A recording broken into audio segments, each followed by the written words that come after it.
대규모 자본과 유통망에 의지하지 않고 서점 주인 취향대로 꾸며진 동네 책방은 지역 곳곳에서 사랑방 역할을 하고 있죠.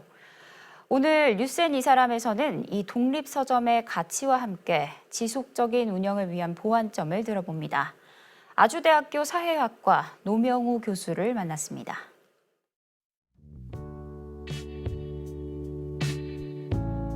상거래를 매개로 하고 있긴 하지만 상거래만으로 환원되지는 않고 자꾸 이렇게 접촉을 하다 보면 인격적 관계가 형성되게 됩니다. 그러니까 인격적 친밀함이라고 할까요? 이게 이제 독립서점이 갖고 있는 아주 고유한 특징인데, 그러다 보니 지역에 있는 독립서점은 자연스레 지역에서 일종의 문화적 구심점 역할을 하기도 하고, 동네에 있는 분들이 서로가 서로를 알아갈 수 있는 일종의 공동체가 형성되는 데 기여를 하는 공동체 형성의 거점 역할을 하기도 합니다. 전 이게 체인화된 대형 자본에 의해서 움직이는 서점과 달리 지역에 있는 독립서점만이 가지고 있는 가장 큰 장점, 차별점은 그 점이 아닌가 싶어요. 통계상으로는 독립서점의 추이들이 결코 나빠 보이지는 않는데, 그 통계에서 우리가 주목해서 봐야 될 건 그 몇백 개의 독립서점을 구성하고 있는 각각의 독립서점이 연혁이 그렇게 길지는 않다.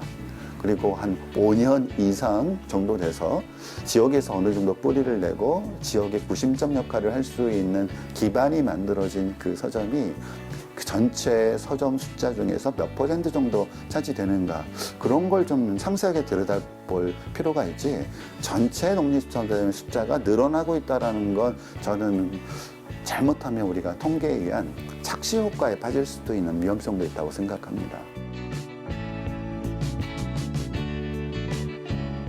독립서점들이 사회적으로 오래 자리 잡을 수 있는 사회적인 제반 여건들을 만들어주는 게 가장 좋은데, 그중에서 제가 첫 번째로 지적하고 싶은 것은 도매가 자체가 동일하게 될 수 있는 어떤 사회의 제도적인 도서의 유통 문제에 있어서 그런 현상들이 생겼으면 좋겠다라는 점. 대자본에게 유리한 시장 환경에 대한 보호 때문에, 예를 들어서 중소자본이라든가 어떤 영세상인들을 보호하기 위한 여러 가지 제도적 장치들이 마련되어 있잖아요. 그러니까 전통시장을 활성화하기 위해서 전통시장 상품권을 만든다라든가, 그래서 공공기관에서 그걸 정책적으로 이 전통시장의 활성화를 위해서 기금을 그런 방식으로 쓴다든가, 그리고 대형마트 같은 경우 의무적으로 휴일을 만들도록 한다든가, 이렇게 시장에서 어떤 자본의 규모 때문에 공정한 경쟁이 되지 않는 영세 자본에 대해서는 사회적으로 여러 가지 제도와 보완 장치들이 있는데, 도서와 출판의 판매 영역에서는 그런 제도적 장치들이 전혀 없습니다. 바로 이 문제에 대한 어떤 사회적인 논의와 사회적인 대책 마련이 아주 시급하다고 봅니다.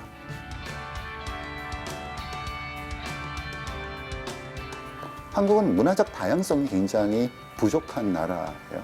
그 미디어에 의한 쏠림 현상들이 굉장히 심한데, 각각의 독립서점들은 영세 규모이기 때문에 그 이유 때문에 각각 고유한 세계와 고유한 가치관을 추구할 수밖에 없고, 그렇다고 하면 지역에 100개의 독립서점이 있다는 건 결과적으로는 그 지역의 문화적 다양성들을 높일 수 있는 굉장히 중요한 역할을 하는 거거든요. 그래서 저는 지역에 있는 독립서점들이 우리 사회의 문화적 다양성들을 풍부하게 하는데 충분히 기여를 하고 있고, 또 그걸 또 사회에서 알아봐 주셨으면 좋겠고요. 그래서 지역서점도 문화적 다양성이 제고의 역할을 하고, 또 그게 또 사회적으로 수요가 잘 맞아 떨어진다면 우리 사회는 좀 더 문화적 다양성이 보장된 사회가 발전하지 않을까, 그렇게 기대합니다.